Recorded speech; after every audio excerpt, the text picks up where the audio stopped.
Am I the a-hole for calling out my kid's future stepmom for treating me like a surrogate? I, 29 female, dated a guy Joe, 30 male, for 3 months before he left me to go back to his ex, Kim, 30 female. Right after we broke up, I found out I was pregnant, and now I'm at 24 weeks. I let him know, and he was ecstatic. Turns out, his girlfriend had fertility issues and would likely never be able to get pregnant naturally, and he has always wanted to be a father. Getting back together was out of the question for both of us, so he's still with his girlfriend. Joe was only allowed at the initial appointment because of COVID-19, and we found out I was having twins. According to Joe, when he told Kim, she had a mental breakdown about her infertility and wanted to talk to me.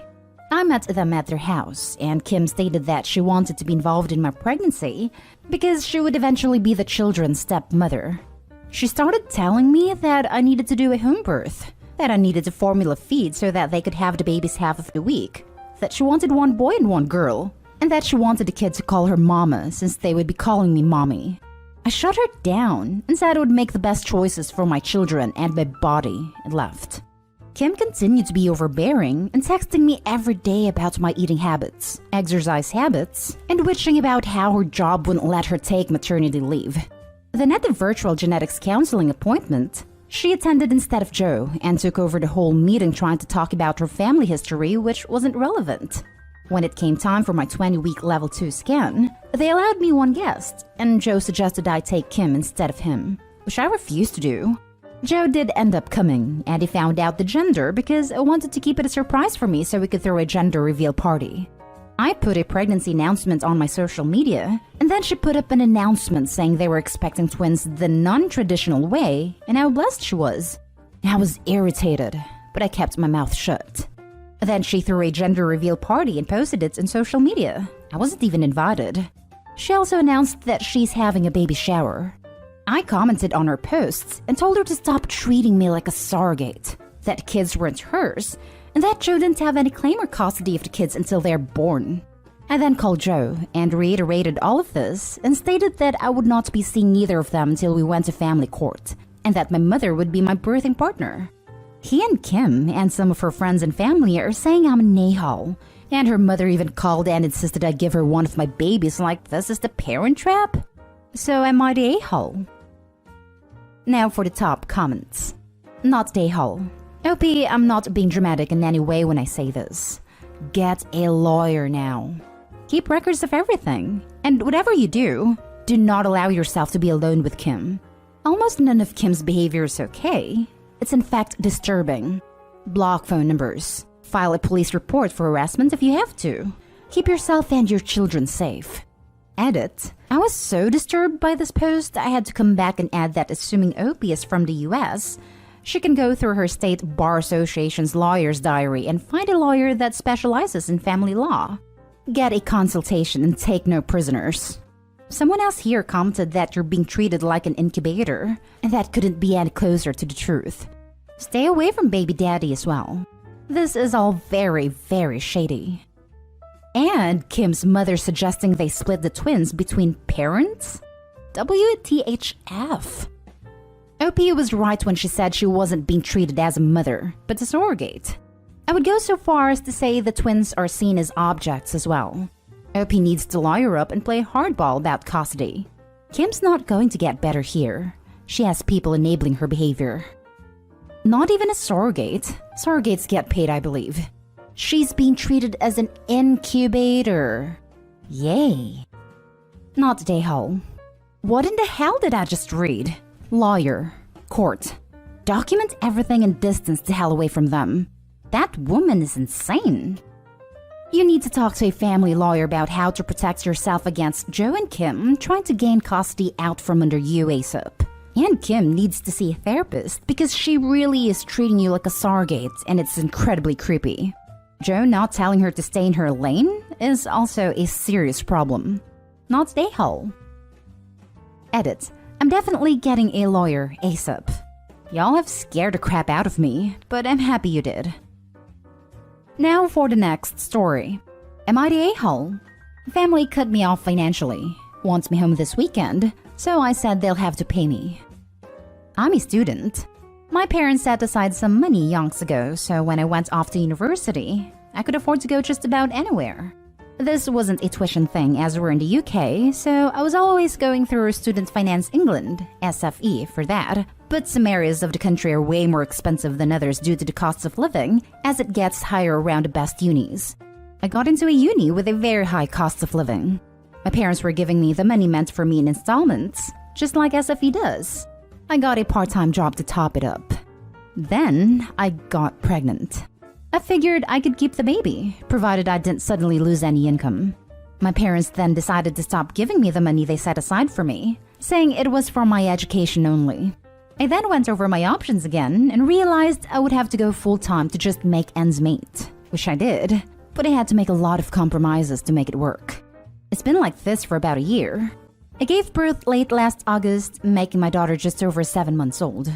Myself, my parents, my sister have all had our first jabs, and none is fully vaxxed. Dad's birthday is this Friday, and Nan's is on Tuesday. So my parents want me and my sister to drive to Nan's house this weekend to celebrate both events. I've said I can't afford it.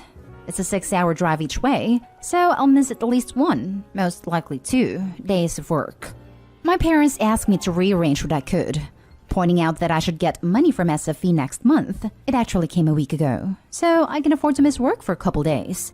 They said as they haven't met the baby yet, and we've not seen each other in a year, they want to see us now. I said if they want to see us, they can pay me as I can't afford to lose any wages now that they've cut me off. But they said that's incredibly unfair of me, and they can't believe I'd try and guilt trip them over what they did with their money. I offered to FaceTime my sister, who could put me on with Mom, Dad, and Nan if I had time, but they said me mentioning time constraints was further guilt-tripping, and I shouldn't expect them to pay for my presence, that I was being tactless and selfish, and that if I attend, they don't want to hear about money. I told them that they've created this situation, and if they're seriously shocked that I can't afford to take cross-country trip with 2 days' notice, then they have no clue what the real world is like for someone who is a full-time student, a full-time worker, and a single mother, so now I have an appearance fee. My sister's boyfriend also got his SFE loan early like it did, so she said that I already have the money from SFE, and that me wanting an appearance fee is greedy and entitled, bordering extortion, and that I'm trying to make our parents feel guilty about money I have no right to. Am I the a-hole? Info. For people suggesting they visit me, I have a 1-bedroom in a not super touristy town. Nan's house is a 5-bed/2.5 bath, less than 2 minutes walking from the beach, down south. The idea behind suggesting Nan's house was that we could all head down on Friday or Saturday, stay over, then head back Sunday. Not day hole. If they want to see you without paying for your travel time, they can travel to you. What they're asking of you is not financially neutral. Making this trip would cause you to lose money you can't afford to lose. You aren't lying by saying you literally can't afford to go unless they help you out. Yeah, people are pissed off by the phrase appearance fee, but that's extraneous information. She can't afford to travel because they backed out on funding her education. They can easily afford to help her travel. She's not the a-hole for pointing that out. Exactly. I'm a full-time student and work part-time and I'm dying. Can you imagine working full-time, plus studying full-time, plus being a full-time parent, plus other adult responsibilities that take time and money? Jesus Christ. Not the a-hole. She's the only true adult in this. Not the a-hole. I realize it's your parents' money to use at their own discretion, but they had to realize cutting you off at your most vulnerable, and at a time of life when you need support most, was going to drive a wedge between you. They don't now get to demand your presence on little notice. I do think it was a little tactless to call it an appearance fee, but whatever you're feeling, if it's bitterness or anger, you came by it honestly. They also don't get to play the "we've never met the baby" card when their actions contributed to your inability to come home as you now work full-time. And frankly, if they really want to foster a relationship with you and your child, they're going to have to understand that you're under a lot of financial constraints. They had a choice to make it not quite as drastic, or they could even have said, "We'll pay for the gas, / we'll give you X amount of money to make up for the travel time." My parents did this a couple times when they wanted me to come to family functions that I just didn't have the money for. They could have given you more time, or if this were really about seeing you and your child, they could have made time or made plans to come to you. Especially since the money was set aside for education and OP is still a student. Full-time, I think? It seems to me the condition of getting the money from parents was to pay for costs of living while getting an education, and OP is still fulfilling that, despite also having a baby. Now the parents aren't holding up their end of the deal. Or they changed their terms too, and you can't have a kid. If their goal was to punish OP for being irresponsible and getting pregnant, congratulations! You now have a responsible child that recognizes that they can't drop work on a whim because they need to provide for their own baby. Now for the next story. Am I the a-hole for ignoring my mom for 2 weeks now? I'm 19, female and only child, and I grew up with very affectionate parents. They love to kiss me, and I still sometimes sleep on their bed with them. Overall, you could say my relationship with my parents is relatively good. We live in an apartment with 2 rooms, one for me and one for them. A living room, a kitchen/dining area, 1 toilet, and 1 toilet and bath. My story starts about 2 weeks ago. It was just me and my mom inside our home since my dad had to go to work. I was showering at around 6 p.m. after I worked out, and while I usually lock the door whenever I'm inside, I didn't at that time since I was comfortable around my mom and we were both girls anyway. Suddenly, the bathroom door opened. I thought it was my mom, but I found it strange that the door closed immediately as it was opened. I had just applied facial wash when it happened, so I couldn't really see what's going on. When I went finished my bath, my mom suddenly started screaming at me and calling me names. SLUT, you little flirt, etc., etc. I didn't understand her sudden outburst until I saw my dad walking out of their room, and it was then that I realized it must have been my dad who opened the door while I was showering. Although my dad assured my mom and me that he didn't know I was in there and didn't see anything and it was purely accidental, my mom still berated me for not being careful and that it was my fault. Her words really hurt me, which resorted to me ignoring her for more than 2 weeks now. She would try to get my attention and start to touch/hug me again, but I ignore all of them. Am I the a-hole for doing such thing? Now for the top comments. Not the a-hole, and frankly, your mom might have insecurity issues if she's worried about your dad doing anything to you with no prior issues happening. All you did was not lock the door, and all he did was walk in and out from what I'm reading. Honestly, if I was the dad, I would be reconsidering my relationship with my wife if she thinks I would want to be inappropriate with my own daughter. WTF? If I was the dad, I'd be extra horrified that not only does she think I'd want to be inappropriate with my daughter, but that it would be the daughter's fault and would warrant calling her an S. Not the a-hole. Sorry, your mom is messed up. She is literally sexualizing the fact that your dad maybe saw a glimpse of you naked. Even if he had seen you fully naked, calling you an S is so freaking wrong. That implies that you are trying to seduce your dad.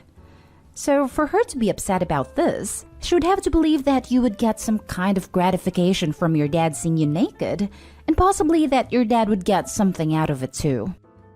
Not the a-hole, and your relationship with your parents is anything but normal. Stop sleeping with them. Last story is titled, Would I be the a-hole if I kicked out my existing affair baby when she turns 18, even though she is a great child? Hello. This is sort of a different scenario than some of the affair baby posts on here. I knew this girl was not mine from the beginning, and her mother told me while she was still pregnant. She cheated on me because at the time I lost my job and I might have been permanently disabled, so we divorced while she was still pregnant. I somehow was able to defy the odds and recovered almost entirely, found a new job, and became quite successful. I originally did not get custody of my 3 biological daughters, confirmed with DNA testing, because my injury left me unable to take care of them. However, eventually I was able to show I would be the more fit parent, and the custody situation reversed.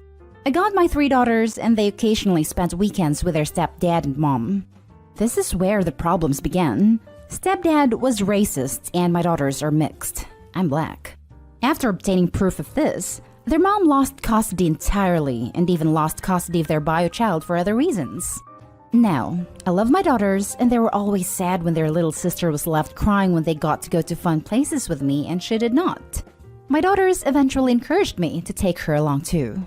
Long story short, This girl started getting really attached to me because I was the most stable parent she had in her life, I guess. She tried to call me dad after her dad left her mom and went no contact.